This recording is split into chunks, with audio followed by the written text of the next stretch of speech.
Congressman David Jolly says he's overinterpreting things. So, Congressman, what do you make of that? Because he seems to be saying, look, things are going my way, not by inference your way, Republicans' way. What do you say? Well, listen, I think that's the president's interpretation, and it's wrong.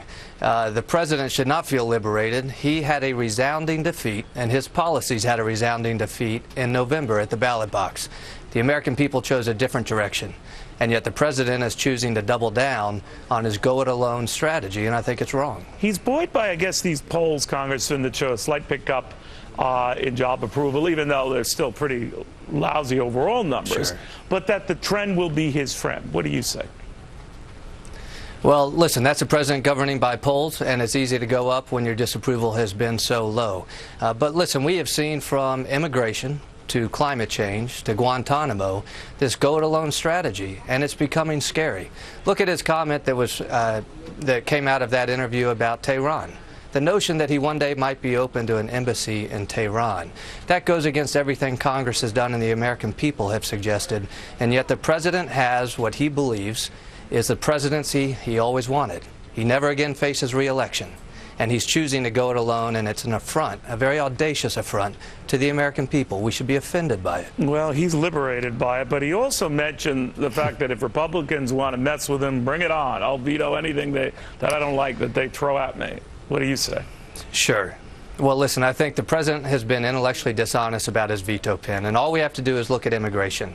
Neil, you'll remember how many times the president has said, if the Congress would just act and pass a bill, then he wouldn't need to go it alone. Well, you know what? We did pass a bill. The president refuses to sign. If we were to pass an immigration bill, it would reflect border security, immigration enforcement, the principles that the American people believe, not those of the president. And so the president can't suggest if we pass a bill that we can work together. He's already threatened to veto common sense border security. He's being very intellectually dishonest with the American people, and it's something that Congress will need to confront here in the next 6 weeks when we go back into session. Well, why don't you call his bluff and give him a bill then? Well, I think you'll see that. You'll see some immigration measures move. Now, listen, when we passed it in July, we passed a border security bill.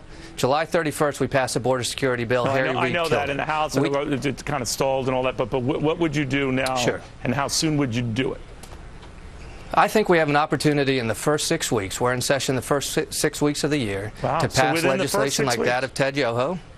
Well, listen, we have the DHS appropriations bill expiring in the first 9 or 10.